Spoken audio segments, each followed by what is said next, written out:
Lunes 4 de noviembre de 2019, bienvenidos a República, les saluda Wendy Monterrosa. Octubre cerró con un promedio de 3.6 muertes violentas diarias. Hay que remontarse años y décadas atrás para encontrar un mes con una cantidad tan baja en los homicidios. Es importante preguntarse sobre esto, ¿cómo se explica esta reducción de asesinatos? ¿Será sostenible en el tiempo? ¿Por qué no bajan de la misma manera que las extorsiones? En otro asunto, recientemente finalizó la entrega de pruebas en el juicio del caso conocido como Operación Cuscatlán contra 425 pandilleros, en el que un testigo criteriado dio detalles de la operatividad de las pandillas para lavar dinero y comprar armas, entre otras cosas. También afirmó que dirigentes del partido FMLN y de Arena se reunieron y entregaron dinero a estos grupos a cambio de favores electorales. Si bien los políticos acusados han negado estos hechos, la Fiscalía asegura tener videos de reuniones como un elemento de prueba sobre esta acusación. De estos temas hablaremos en la entrevista de esta mañana. Comenzamos.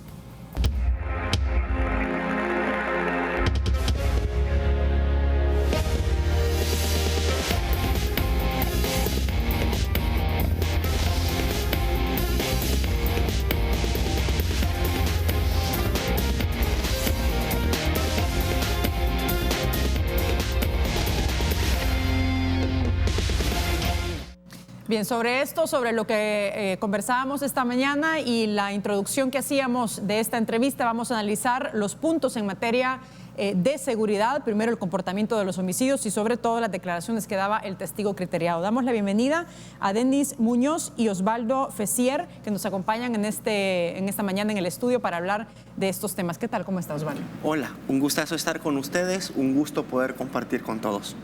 ¿Qué tal? ¿Cómo está? Bienvenido. Hola, ¿qué tal? Un placer. Gracias por la invitación. Bien, y para poner en contexto de lo que vamos a conversar esta mañana, vamos a ver una nota del periodista Alonso Castillo de Teleprensa, donde nos habla de una de estas jornadas de juicio contra estos 425 pandilleros y de alguna forma explican de cómo la pandilla obtenía recursos a través de negocios ilícitos. Vamos a ver.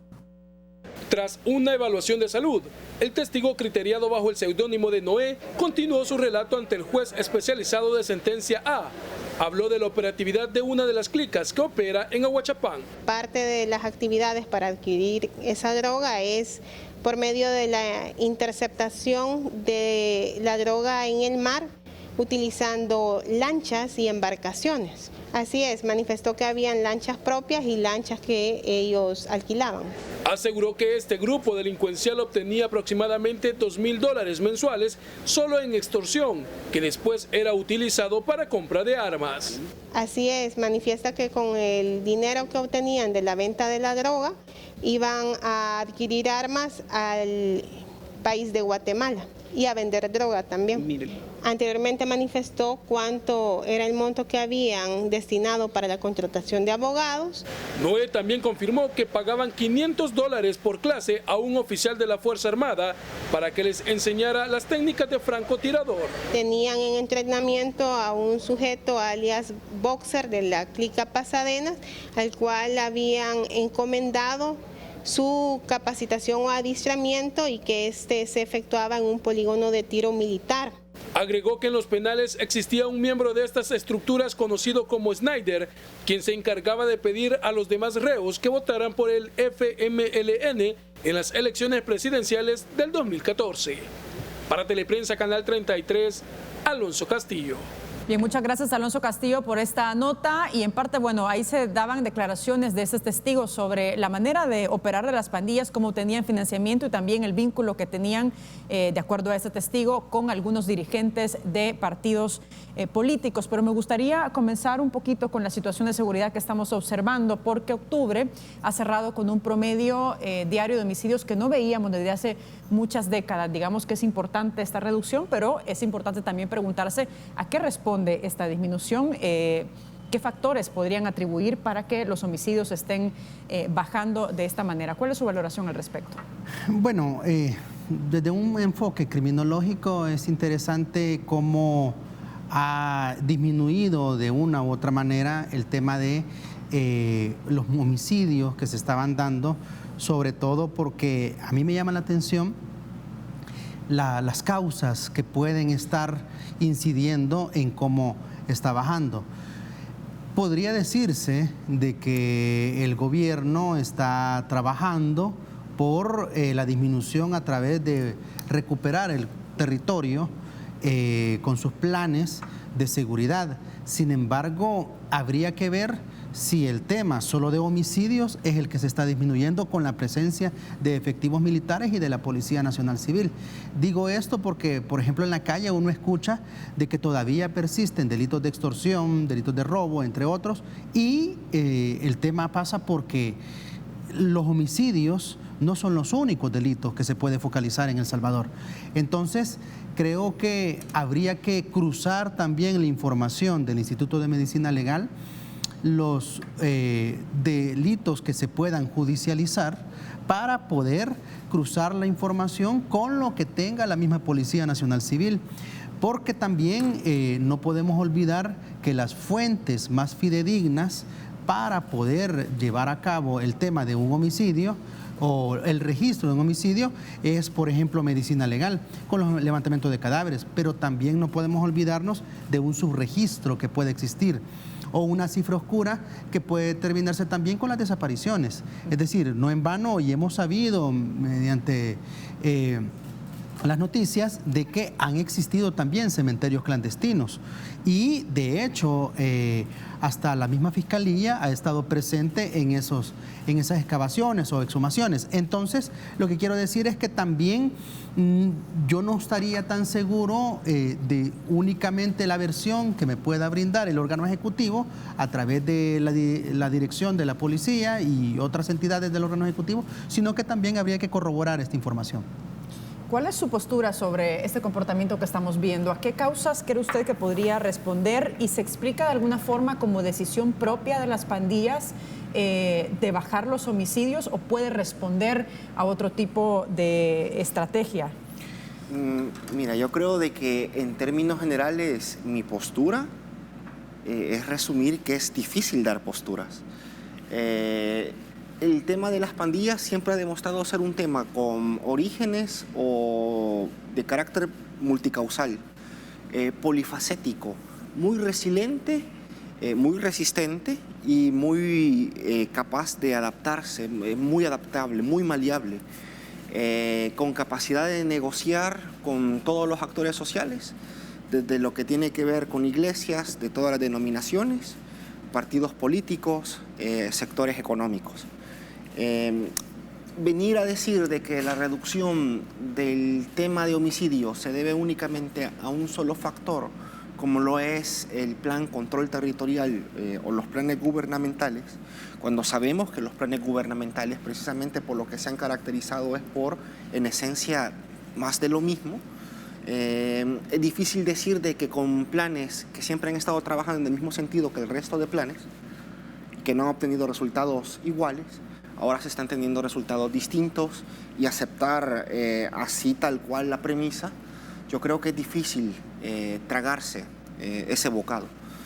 Yo creo que todavía estamos en un momento en el que, sin ser igual a la tregua, estamos en el mismo tiempo de incertidumbre que en su momento generó esta política de tregua, en que todavía no sabemos lo que está pasando. Estamos todavía dentro del bosque y necesitamos ver el panorama completo, necesitamos conocer sus dimensiones, necesitamos saber dónde estamos. Y mientras estemos todavía dentro del lugar, va a ser difícil dimensionar qué es lo que está sucediendo.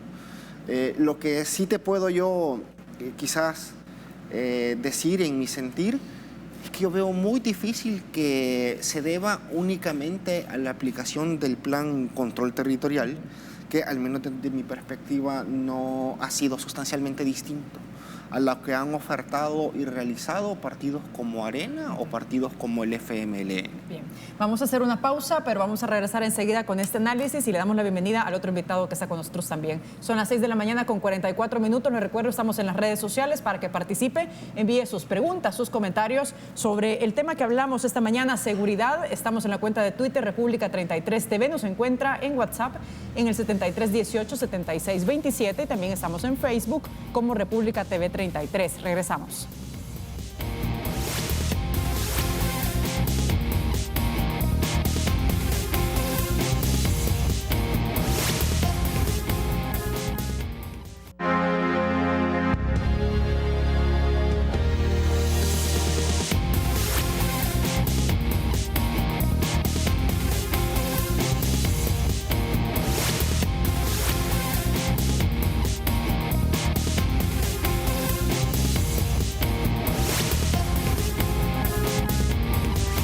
Bien, estamos de regreso. Esta mañana en el estudio nos acompaña el abogado Denis Muñoz, también Astor Escalante y el abogado Osvaldo Fessier. Estamos hablando sobre el tema de seguridad con 3 abogados desde una perspectiva jurídica, pero damos la bienvenida a Astor Escalante. ¿Cómo está? Bienvenido. Muy bien, muchas gracias. Un gusto compartir esta tribuna con ustedes y a la orden para tus preguntas.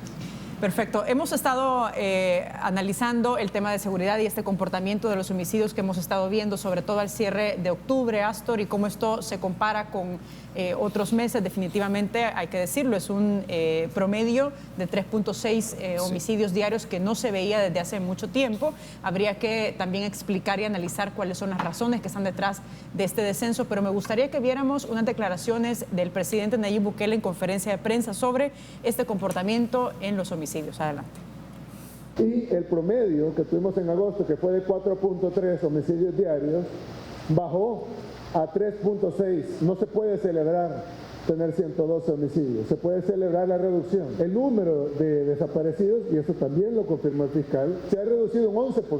Se han encontrado con éxito muchos de los desaparecidos, gracias a Dios, vivos y bien. Otros se han logrado rescatar en condiciones en las que pudieron haber terminado muertos. Dios no lo quiso, gracias a Dios. Astor, ¿cómo explica usted este comportamiento en los homicidios, este descenso? ¿A qué factores se podría atribuir? Bueno, sin duda el gobierno y el gabinete de seguridad han implementado una actuación bastante beligerante, muy impactante sobre la territorialidad del país, y eso sin duda pues tiene un impacto, tiene una incidencia en la reducción de homicidios. Probablemente pudieran existir también otros factores. Es duro hablar de este tipo de cosas, pero la sociedad de repente, con todo lo que escucha, con todo lo que ve y con todos los eventos políticos que se desarrollan en el país, nos genera como alguna duda, nos genera, digamos, como un pensamiento como que hubieran algunos también, digamos, comunicaciones, ¿verdad? Y acuerdos para lograr también estos efectos importantes en la reducción de homicidios. Yo no quisiera pensar que existiera pactos o pláticas entre el Estado y la delincuencia organizada, que son maras o pandillas. Se escucha, se rumora, unos actores señalan a otros, actores políticos señalan a los otros actores políticos diciendo que han tenido arreglos con estas estructuras delictivas, y eso puede entrar a niveles también de disminuir el tema de los homicidios. Lo ideal sería que el Estado como tal tomara el control absoluto de todo el territorio, imprimiera, digamos, el orden, impactara en los grupos criminales, y que el trabajo que hace las otras áreas que no necesariamente son de represión del delito, lograran a nivel de la prevención, de la presencia del Estado, de salud, de economía, del sistema escolar, del sistema educativo, el sistema laboral dentro de las comunidades, impactar también para mantener en los niveles de alejamiento de los niños, de los jóvenes, de las niñas, para ingresar a grupos delictivos. Eso sería lo ideal. Sí, Astor, pero a su juicio, ¿usted podría explicar alguna forma de decir, puede responder a otros factores como un cierto acercamiento entre el Ejecutivo y estos grupos delincuenciales para poder tener una reducción de homicidios como lo estamos viendo, o no? O sea, yo esperaría que no, ¿verdad? Yo esperaría que no. Me da la impresión que la policía, la Fuerza Armada está haciendo un trabajo bastante intenso. No se están acariciando realmente contra los delincuentes. Hay combates, hay pérdidas humanas que se están dando, y esperaría que ese, digamos, impacto en disminución de los homicidios, que Dios quiera que continúe de esa naturaleza a esos niveles, se dé exclusivamente por la fuerza del Estado, la presencia del Estado, el imperio del Estado, la fuerza de las autoridades, y que las instituciones hagan su trabajo conforme a la Constitución y las leyes del país. No me gustaría que dentro de esto hubieran algunos actores cercanos al gobierno o incluso dentro del gobierno que pudieran tener algún tipo de conversaciones, porque me parecería caer en alianzas perversas. Ya venimos de un momento en donde se habló, por ejemplo, el tema de la tregua, hubo una descomposición ahí rara, digamos, alianzas que afectan a la colectividad porque no están reguladas. Distinto sería que, por ejemplo, en un sistema legal, en una apropiación del Estado, se dispusiera de un mecanismo, de una ley para decir, ok, vamos a dar una especie de ley premial para aquellos delincuentes que decidan abandonar la delincuencia bajo estas condiciones, bajo esta política del Estado, bajo estos requerimientos. Esto le va a conceder el Estado y esto es lo que van a aportar los delincuentes. Pero sobre un marco legal. En un marco legal van a decir dónde están las víctimas, van a devolver, por ejemplo, el tema de las extorsiones, 0 extorsiones a nivel nacional, van a entregar verdaderamente las armas y los lugares donde han sido, digamos, las zonas calientes del país, donde han afectado a sus comunidades y han afectado a otras comunidades, van a ser realmente territorios de paz. Y se acabaron los muertos, o sea, se acabaron los muertos de los motoristas, la gente las personas que echan pupusas, que echan tortillas, los paleteros, los panaderos, la gente que vende tomates, o sea, porque los delincuentes atacan fundamentalmente a la gente más pobre. Eso es digamos, la desgracia más grande que vive el país. Eso sería ideal, tener un estamento legal con las cartas claras sobre la mesa y que todos los sectores del país dijeran apoya el legislativo, el ejecutivo, el judicial, el sector privado, y todos estamos de acuerdo. Sí. A ver, Denise, su valoración sobre esto, de acuerdo a lo que estamos observando en materia de seguridad, el comportamiento de los homicidios y a lo que está apuntando Astor Escalante sobre esta situación, esta coyuntura en materia de seguridad, ¿podría responder esto a una estrategia que haga sostenible este promedio de homicidios que estamos viendo bajo con respecto a anteriores? La verdad que lo que priva en este momento es la incertidumbre. No podría afirmar esa situación, pero sí coincido totalmente con Astor respecto de el tema de si se va a dar una situación de este contexto que plantea, si hay unas pláticas o pactos, tendría que ser transparente.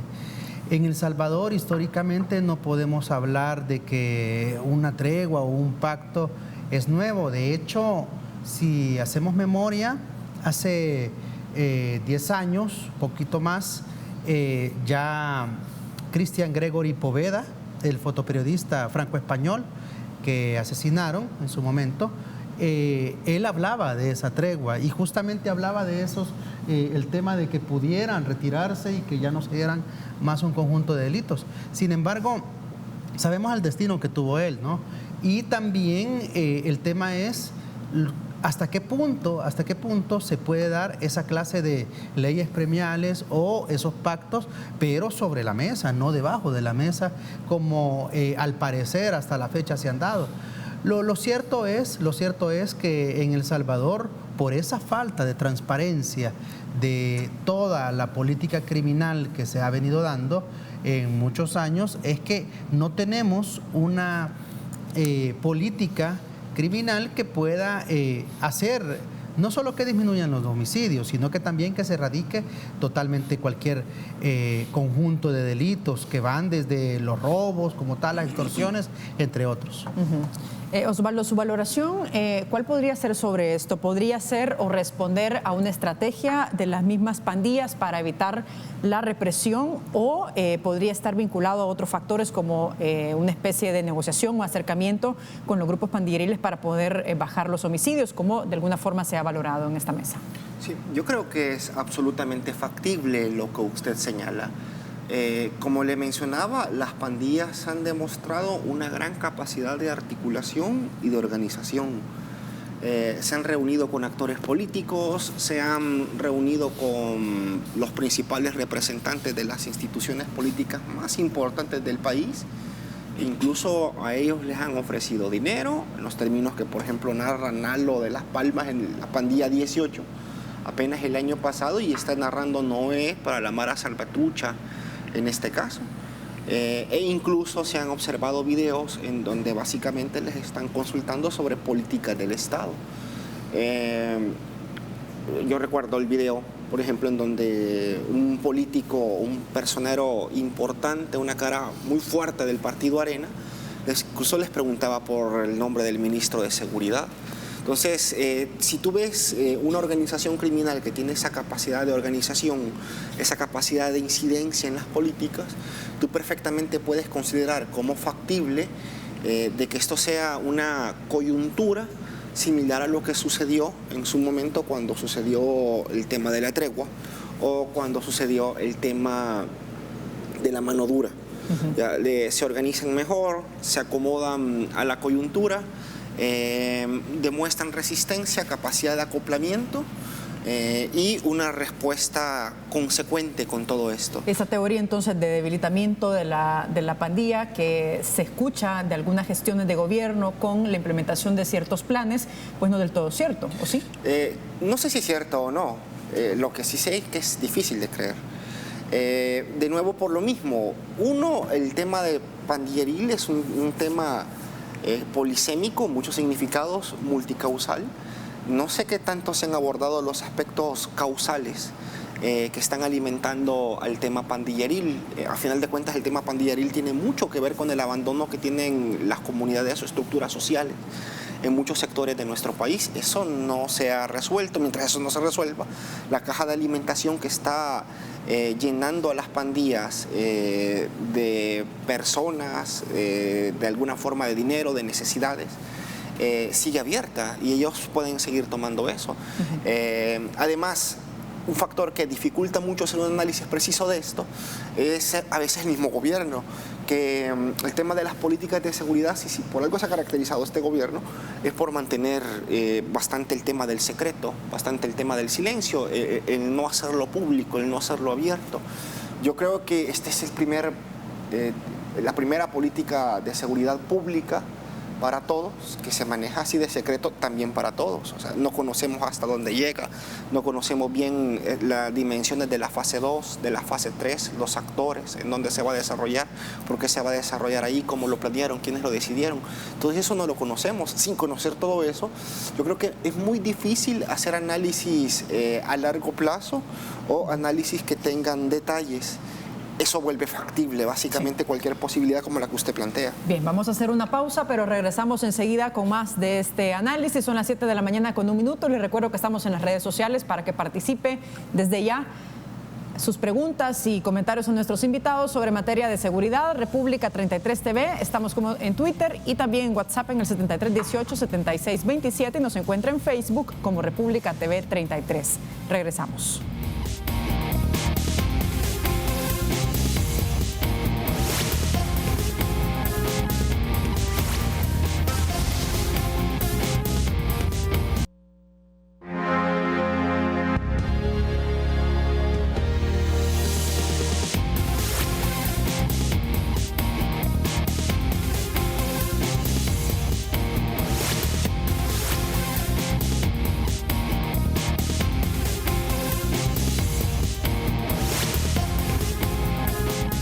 Estamos de regreso sobre un análisis de la situación de seguridad a juicio de la perspectiva de 3 abogados, Denis Muñoz, Astor Escalante y Oswaldo Fessier. Me gustaría que viéramos algunas declaraciones que se han vertido sobre este caso en el tema del juicio del caso Cuscatlán, donde revela la forma de operar de las pandillas y cómo éstas obtenían financiamiento. Ahí tenemos una publicación donde dice: en el 7º día del juicio contra más de 400 cabecillas de la Mara Salvatrucha, el testigo con beneficios penales Noé declaró este miércoles en el juzgado especializado de sentencia que diferentes estructuras de la agrupación que delinquían en Santa Ana obtenían dinero a través del negocio de taxis piratas, mototaxis y venta de vehículos. La pandilla también ofrecía los servicios de transporte en los alrededores del lago de Coatepeque y de un turicentro privado en Metapán, según declaró en el juicio Noé, quien fue parte de la MS hasta 2016. Ahí tenemos otra publicación. El dinero dinero que captaban a través de esos negocios se sumaba al que obtenían mediante las extorsiones, cuyos montos llegaban a oscilar entre 17,000 y 25,000 dólares mensuales. Agregó que los automotores eran importados con el dinero que les dejaba la venta de drogas y extorsiones. Luego les ofrecían los carros en 4 lotes que eran propiedad de colaboradores de la pandilla. Estos establecimientos estaban situados en Metapán y también Santa Ana. Osvaldo, ¿qué idea nos da sobre esto que se ha vertido en este juicio, de acuerdo a las declaraciones de este testigo Noé, de la capacidad financiera que podrían tener realmente las pandillas? Sí, bueno, las pandillas son en muchos sentidos una forma de criminalidad que surge en parte de un caldo de cultivo de desigualdad, de pobreza, de ausencia de tejido social. Y eso, queramos admitirlo o no, es un fenómeno muy extendido en todo el territorio nacional. De ahí que naturalmente el tema de las pandillas sea un fenómeno que se presente en todo el territorio nacional de manera muy pareja. Lo que se observa en el caso tanto de Noé como de Nalo de las Palmas, MS y 18, es posiblemente lo que es el agua en una estructura o en una superficie porosa y agrietada. Se filtra por todos lados. Lo mismo pasa con la MS y la 18, en donde tú has visto en distintas operaciones que se filtran en todos lados en donde se puede obtener algún nivel de rédito, dinero. A veces son taxis, creo que en este caso de Operación Cuscatlán se está hablando incluso de la administración de autobuses, hoteles, moteles, ventas, negocios, bueno, una capacidad financiera fuerte, muy extendida en lo que son negocios pequeños, ya en todo lo que tiene que ver zonas en donde existen dificultad o alguna complejidad en el tejido social. Y mecanismos que antes no veíamos, por ejemplo, esta figura de una especie de socio entre las pandillas y ciertos dueños de negocios. Yo creo que siempre de alguna forma ha existido esa sinergia. Recuerda de que la pandilla es una estructura criminal muy vinculada al territorio en donde se desarrolla. Es natural, consecuentemente, que desarrollen redes alrededor con las personas que también se encuentran o se desarrollan en esos territorios. Muchas veces para las personas que conviven con ellos es más natural ver a un pandillero que ver a un agente de autoridad o un representante del Estado. Entonces, lo que tú ves es las pandillas generando ese montón de relaciones, de sinergias con todos los sectores y todos los participantes que se encuentran a su alrededor y que naturalmente va a dar toda esta vertiente de desarrollo económico, de actividad que tiene tantos carices como actores se encuentran alrededor de ellos. Denise, esto que estamos viendo, estos montos que se declaran en este juicio, caso Cuscatlán, ¿es solo una parte? ¿Es la punta del iceberg? ¿Nos puede llegar a determinar la capacidad financiera que tengan las pandillas? Y también otra pregunta que creo que es clave, ¿qué tanto se ha golpeado financieramente a estas estructuras en estos últimos años? Lo que pasa que es muy complicado tasar o contabilizar toda esta situación, sobre todo porque no es cierto que está procesando a toda la pandilla de todo El Salvador y en consecuencia no se puede afirmar que probablemente sea la punta del iceberg, pero el punto más importante para mí es, y no sé, creo que a nivel técnico procesal habría que ver la credibilidad de estos testigos para poder llegar a afirmar todos estos montos hasta cierto punto si es cierto o no. ¿Por qué lo digo?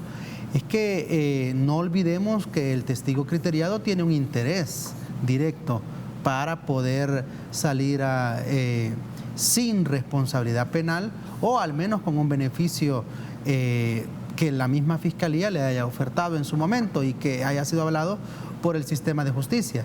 Pero es importante decir que en este caso, según me he dado cuenta yo, y como en muchos también, hay gente que no es cierto que estaba financiando a la pandilla como tal con su voluntad, sino que también hay gente que estaba siendo extorsionada y que no tienen otra opción más que pagar dicha extorsión para salvaguardar no solo sus bienes, sino que también su vida y la de su familia. Entonces, es complicado porque habría que acreditar bien con el juicio, con una prueba robusta y corroborar la versión de este testigo para llegar a afirmar o arribar el tema de que sí, de verdad había un financiamiento o esa sinergia entre el testigo, la pandilla y esta gente que está siendo acusada. Y sobre lo que dice Denis, ¿qué tanta capacidad tiene la Fiscalía General de la República para sustentar estas cifras que se han vertido en este juicio? Desconozco porque pues es que ya hasta para eso debería de hacerse hasta una auditoría, un análisis contable de esa situación. Creo que la Fiscalía tiene un gran reto para poder dar por cierto todo esto, porque también tienen que haber otros elementos que puedan corroborar lo que se está afirmando por parte de estos testigos criteriados. Insisto, porque tienen un interés y sobre todo porque también, no solo porque el testigo diga que fue a la luna, ya fue a la luna.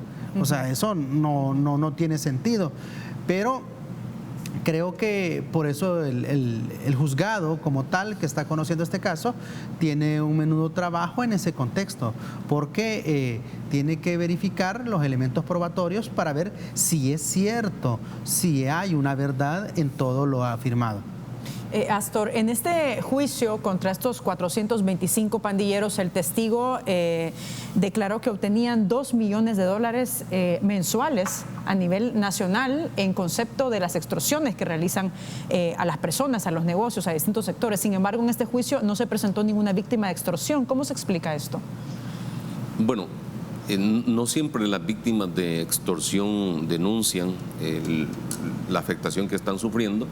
No siempre la institución logra desplazar las investigaciones y la información que puede estar dando el testigo, como muy bien han comentado los colegas, es objeto de una verificación de parte de la Fiscalía.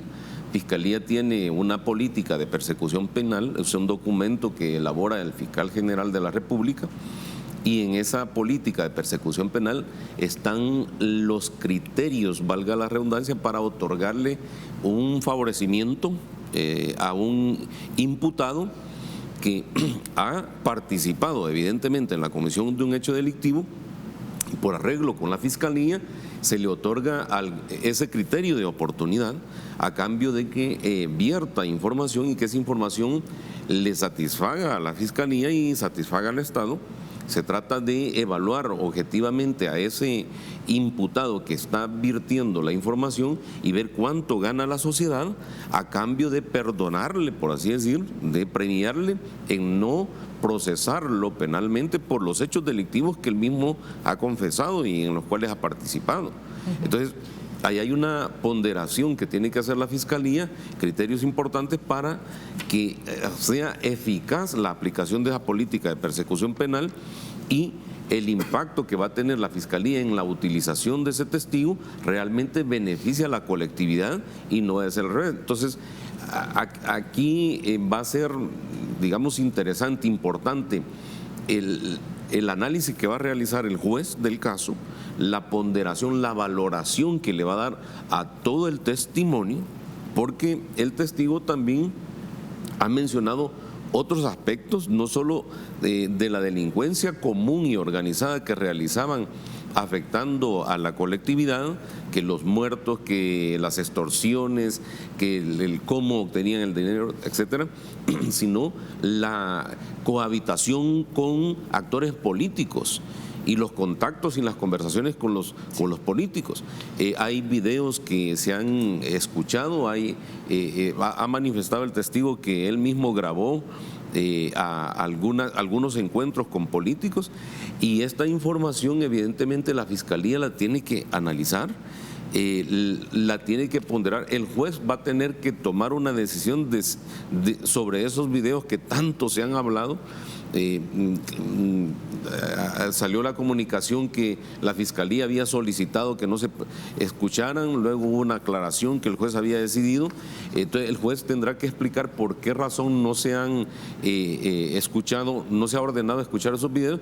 Muy probablemente la obtención de esos videos sea una obtención irregular o ilícita, o sea, probablemente el juez ya tenga un prejuicio de que esos videos no van a tener validez dentro del proceso. Habría que ver, ¿verdad? Habría que ver el análisis concreto de eso, o si le van a servir de indicios para confrontarlo con la información que está dando el testigo y darle crédito. O sea, el juez tiene un trabajo muy importante porque o le tiene que dar crédito a toda la declaración del testigo para sindicar y amarrar, ¿verdad?, todas las imputaciones y los señalamientos que se está haciendo, o va a decir, bueno, en esta parte le creo, en esta otra parte no le creo, aquí sí le creo, en esta otra no le creo. Ese análisis lo tendrá que hacer el juez. Okay. Vamos a hacer una pausa, pero me gustaría que al regresar continuáramos con este análisis sobre el papel que tiene la Fiscalía General de la República en este caso Cuscatlán. Hacemos un corte, regresamos enseguida con más de esta entrevista. No nos cambie.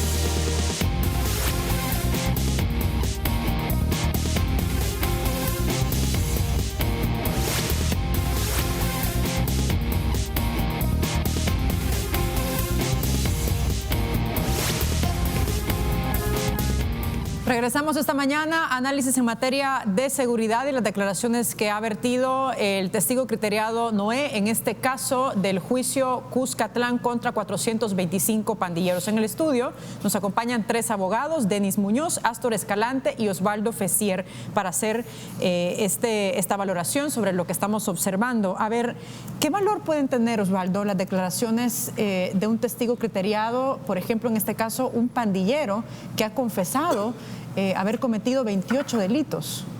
Sí, no sé qué tanta. Yo creo que es como mínimo cuestionable. Yo creo que la misma Fiscalía a veces pareciera tener señales encontradas sobre si le cree o no le cree a Noé, porque está diciendo discursivamente que nos creamos, que le creen, y de que sobre la base del testimonio de él tiene que meter presa a todas estas personas, por ejemplo, personas que tenían unidades de transporte en la zona de Soyapango, de Santa Lucía, la 29A, metan los presos, metan los 10 años presos, metan los 5 años presos, porque tienen que creerle a Noé.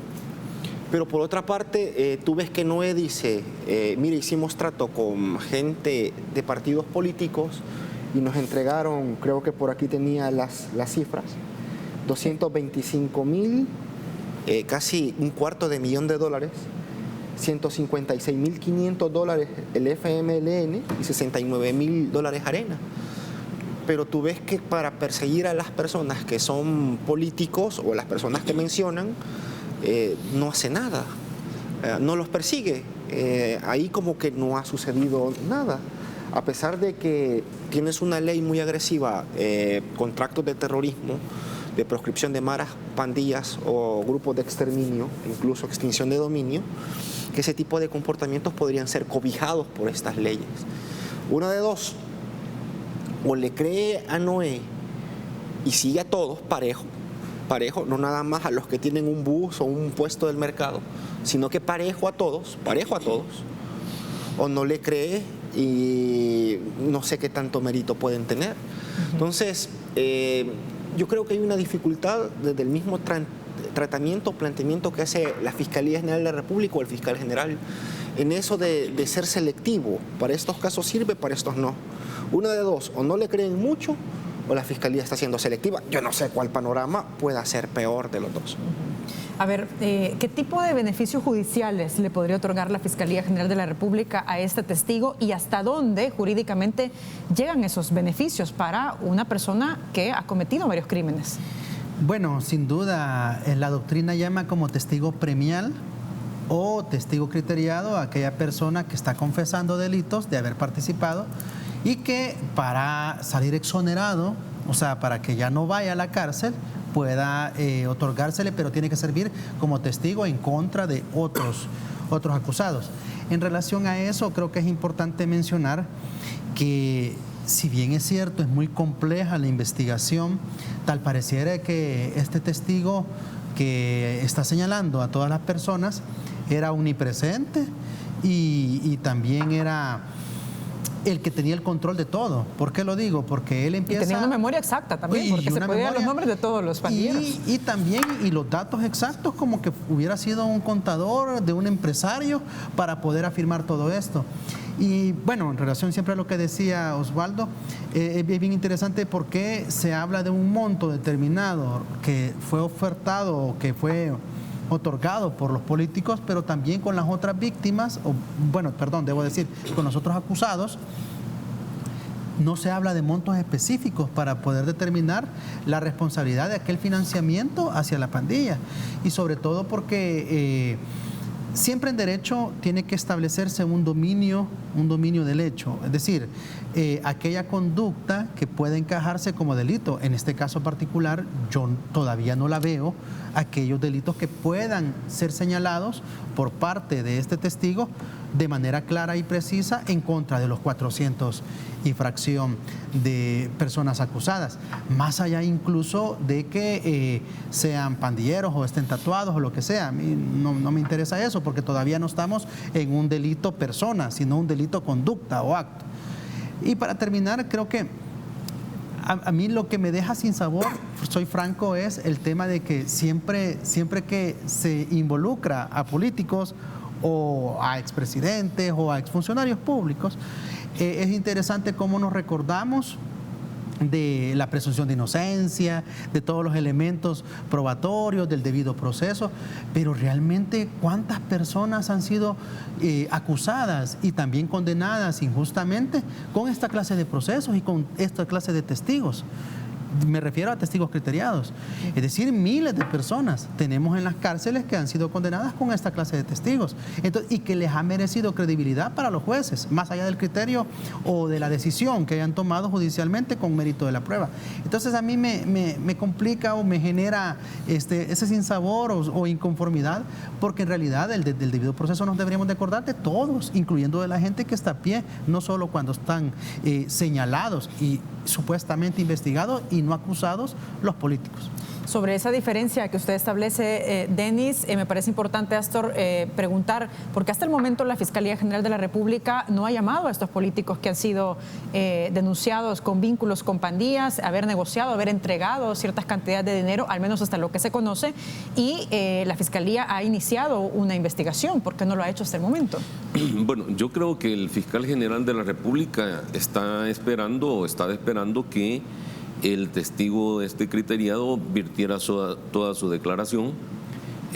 Habría que ver si ya algunas personas han sido entrevistadas por parte de Fiscalía. La Fiscalía tiene la potestad de mantener en secreto las investigaciones que esté realizando, solo tiene la obligación de hacerlas públicas una vez que presenta un requerimiento fiscal contra ya personas determinadas. Creo que lo menos que tiene que hacer el Fiscal General de la República es investigar a las personas que está mencionando el testigo.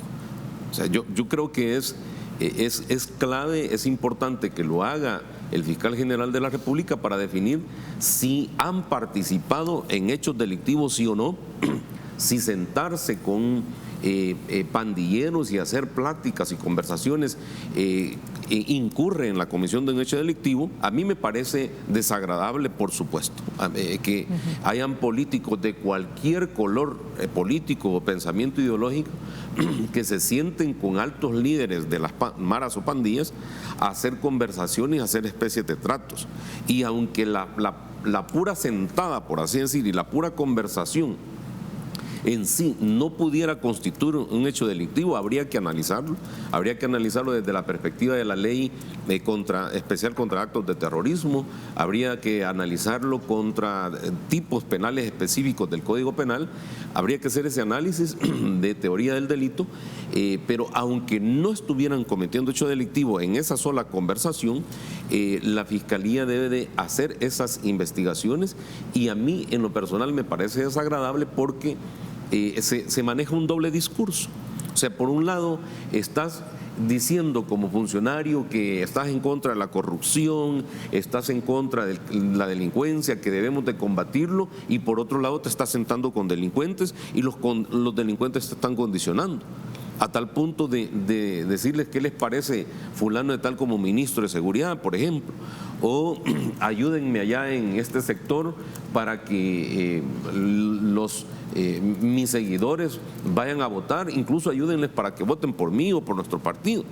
O sea, aquí en este espacio, en este canal, el exalcalde Ruano, por ejemplo, que Dios lo tenga en su gloria, ¿verdad?, confesó prácticamente que habían políticos que habían dado línea de conversar con los pandilleros y de llegar a trato. Eso es completamente desagradable, lo haya hecho el FMLN, Arena, quien sea que haya estructurado, porque le dan una legitimidad a esas estructuras delictivas, y yo creo que a los delincuentes hay que ponerle las reglas claras, es decir, te vamos a combatir si cometes hechos delictivos, y aquí está la ley, aquí está el sistema, esto es lo que se ha acordado por la Asamblea, los delincuentes que cumplan con estos requisitos se les van a dar este tipo de beneficios, pero las reglas claras. Vamos a hablar de esto después de la pausa, de estos vínculos que han sido señalados entre algunos dirigentes de partidos políticos y las pandillas. Son las 7 de la mañana con 31 minutos, regresamos en breve, no nos cambien.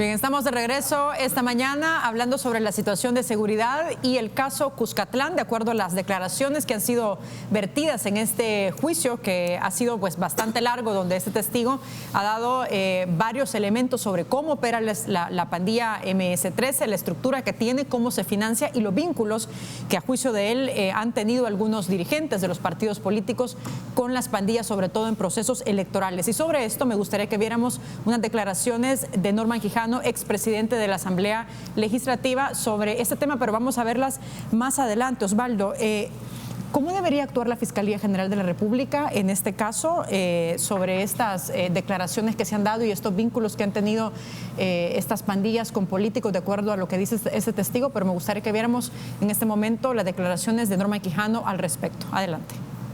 Aprovecharon mi ausencia en atención que cumplía con un compromiso internacional de la Unión Interparlamentaria, instancia que reúne a todos los presidentes de los órganos legislativos del mundo para hacerme el ataque más artero en mi carrera política. Jamás me he reunido con pandilleros para negociar absolutamente nada, mucho menos ofrecido dinero. Jamás he tenido en mis cuentas las cantidades que se me adjudican y nunca manejé dinero en la campaña presidencial. Quienes me conocen saben que soy una persona que actúa con base en principios y con ética en el ejercicio de los cargos que he desempeñado. Reafirmo con toda convicción que estoy siendo víctima de una infamia que tiene a su base el interés del gobierno de la República de callar las voces que, con argumentos, cuestionan o critican una gestión plagada de errores. Bien, Norman Quijano dice que esa está una especie de infamia contra él. Obviamente desmiente todo lo que se ha dicho en este juicio, de acuerdo a este testigo, pero la Fiscalía ha narrado videos de estas reuniones que han sostenido dirigentes de partidos políticos con las pandillas. Osvaldo, ¿son estos videos un elemento fuerte probatorio para que la Fiscalía investigue? Bueno, los ha presentado en el proceso para buscar la condena de 425 ciudadanos que se presumen inocentes. Yo entendería de que en los términos que maneja el fiscal o la institución misma, estas 425 personas o ciudadanos que se les presume inocentes no tienen un cargo o preferencia o situación distinta a la que pueda tener Norma Quijano o cualquier otra persona que haya sido mencionada o relacionada puesta en estos videos. Si es así y le cree para procesar estas 425 personas, ¿por qué no es suficiente para procesar a los sujetos que aparecen en el interior de los videos? Yo entendería de que tendría que aplicarse el mismo rasero, al menos si fuese una institución que aplica o resuelve los casos con los criterios que dice la ley, en situación de paridad para los que están en situación igual. Tendría que servir. Si la Fiscalía fuera consecuente, el mismo proceso que ya inició para estos tendría que utilizar con nosotros. Si cree de que puede servir los videos para demostrar el tema de agrupaciones ilícitas, porque yo me imagino que están utilizando los videos en el contexto de demostrar el nivel de organización, que es un elemento clave en el delito de agrupaciones ilícitas y de organizaciones terroristas, ¿por qué no puede servir para procesar a las personas que aparezcan en estos videos? Te menciono algunas disposiciones que aparecen. Ley especial contra actos de terrorismo, artículo 29, financiamiento de actos de terrorismo o financiamiento de estas organizaciones. Quien financie, colabore, coadyuve con el financiamiento a estas estructuras se encuentra regulado entre el artículo 29 de esta ley especial. ¿Por qué no se ha procesado o iniciado una investigación o anunciado una investigación o no se procesó en el mismo sentido todas estas personas que aparecen en el video? Si es que supuestamente el video tienen tanta confianza como para meterlo en un proceso y hacerlo llegar a esta vista pública. Ley especial contra maras, pandillas y grupos de exterminio. Artículo 7. El titular de una persona jurídica privada que colabore, financie o realice cualquier tipo de ayuda, se ordenará a través del juez correspondiente la disolución de esa persona jurídica privada. A ver, este video lógicamente sustenta las declaraciones que ha dado ese testigo criteriado, un pandillero. ¿Debería ser este video una prueba contundente? Y como decía Astor en un inicio, al final será el juez el que determine si va a utilizar este recurso o no, pero ¿tiene la Fiscalía otros recursos realmente en este caso para probar que efectivamente sí hubo una negociación, un acercamiento de parte de partidos políticos o de algunos políticos con las pandillas? Si es contundente el video para condenar a 425 personas, debería de serlo también para investigar y acusar a otras personas que arroje la investigación o que se relacionen en el video. Sin embargo, es muy complicado para uno afirmarlo porque no lo ha visto. Para empezar, yo no lo he visto el video, pero para terminar, lo importante sería realizar las pericias pertinentes.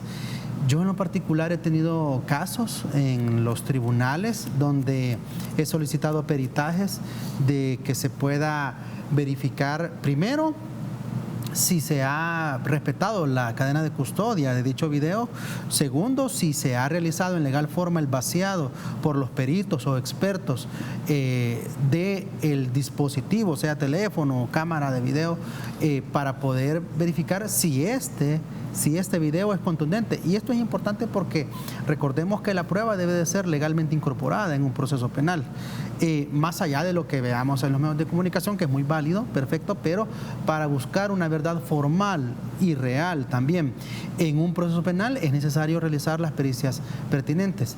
Ahora, si de entrada afirmamos que ese video sí es contundente, porque al final es una valoración y una decisión que tomará el juez. ¿Qué lo hace contundente, Denis? Lo hace contundente el tema de que esta prueba haya sido extraída legalmente, que no tenga ningún vicio que acarree una nulidad absoluta o relativa, conforme al Código Procesal Penal, y sobre todo también que el juez llegue al convencimiento que es contundente para efectos del proceso y verificar obviamente que se llegó al hecho acusado o narrado y descrito en el dictamen de acusación.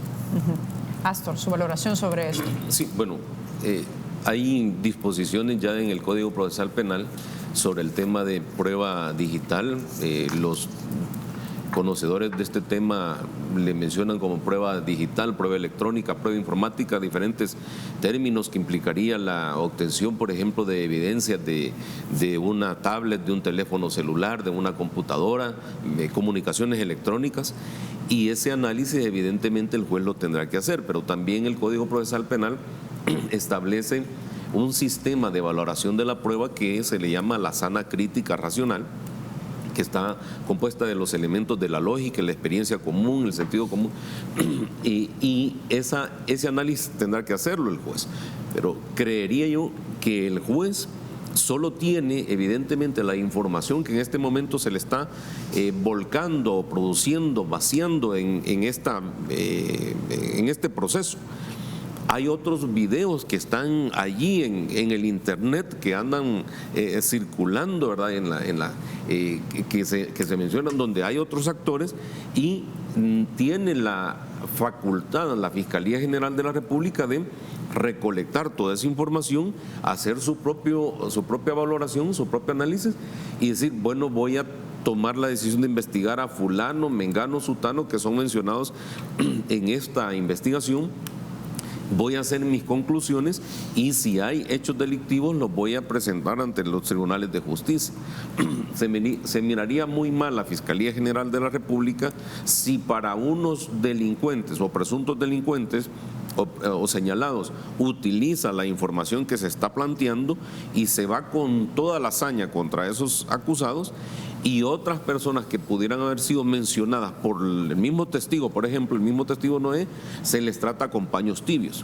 Yo no creo que el fiscal general vaya a hacer eso. Me da la impresión que el fiscal general es muy ecuánime, muy, digamos, que está manejando el caso con esa, digamos, objetividad, y que va a desplazar investigación sobre las personas que están siendo mencionadas.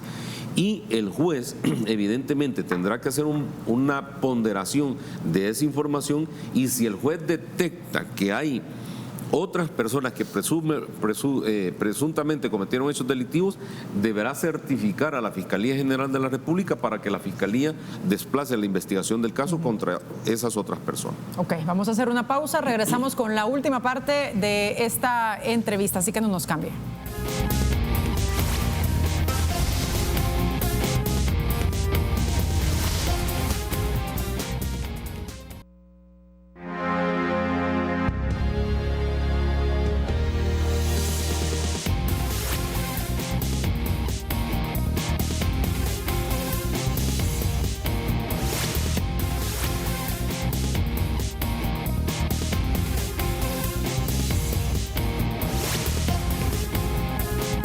Bien, regresamos ya en la última parte de esta entrevista abordando el tema de seguridad, el comportamiento de los homicidios y sobre todo las declaraciones que han sido vertidas por este testigo Noé en el caso Cuscatlán. Ahí tenemos algunos comentarios y preguntas en nuestras redes sociales. Rafael Mengíbar nos dice, hay que prevenir no más violencia en el país, una ruta a seguir además de la represión para que niños y jóvenes vuelvan a querer la nación que les dio vida, pero poca esperanza de progresar. Vamos con otro comentario.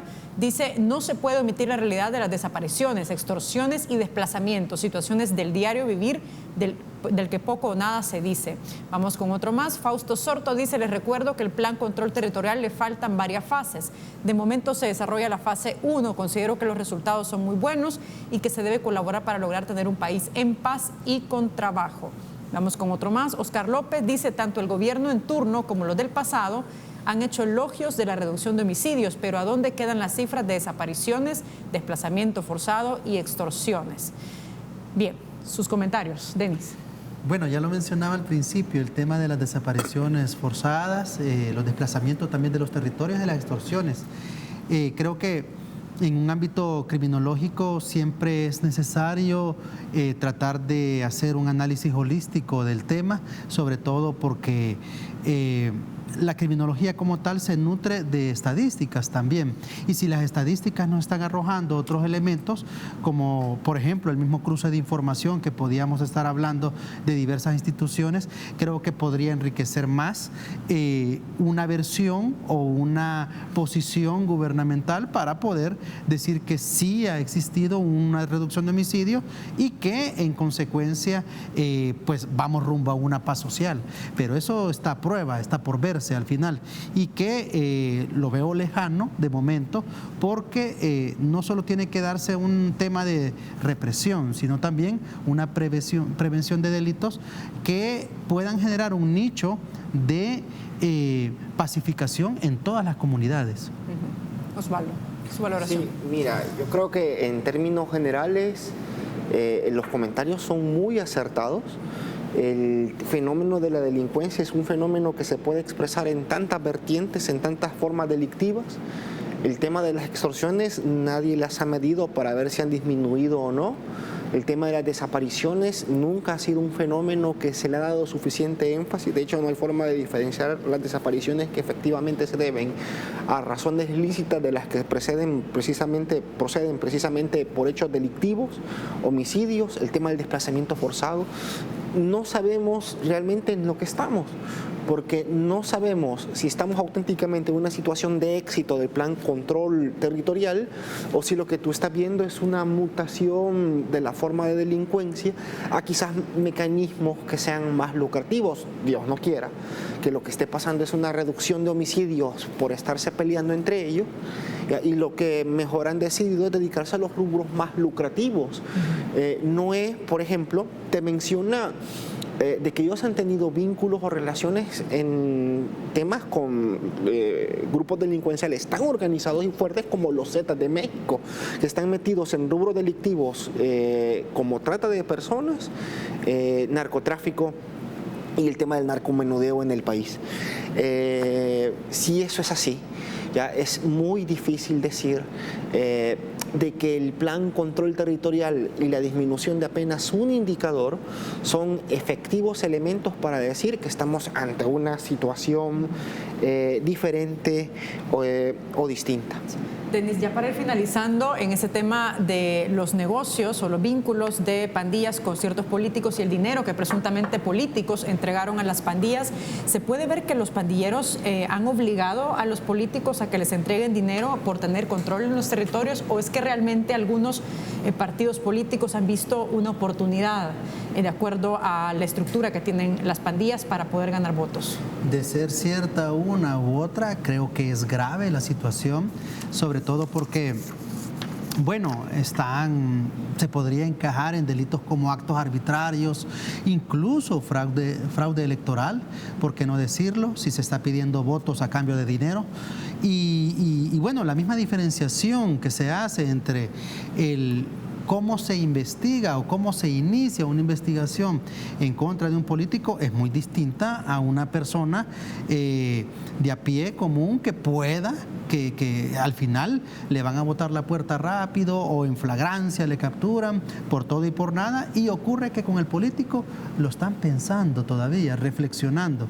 Esa situación a mí me genera mucha complicación porque no solo es el tema de que grupos delincuenciales le pueden estar doblando el brazo a políticos y a la institucionalidad en consecuencia de la que tanta se rasgan las vestiduras los políticos, sino también el tema es que ya va más allá porque ya se estaría organizando, y por ahí está el delito de agrupaciones ilícitas y de organizaciones terroristas, que ojo, no es menester solo de la persona de a pie, sino también de personas jurídicas que puedan estar eventualmente aportando a los grupos delincuenciales. Bien, con esto finalizamos. Gracias por habernos acompañado esta mañana y cerramos el programa. Les espero mañana a la misma hora de siempre. Fuerte abrazo. Buenos días.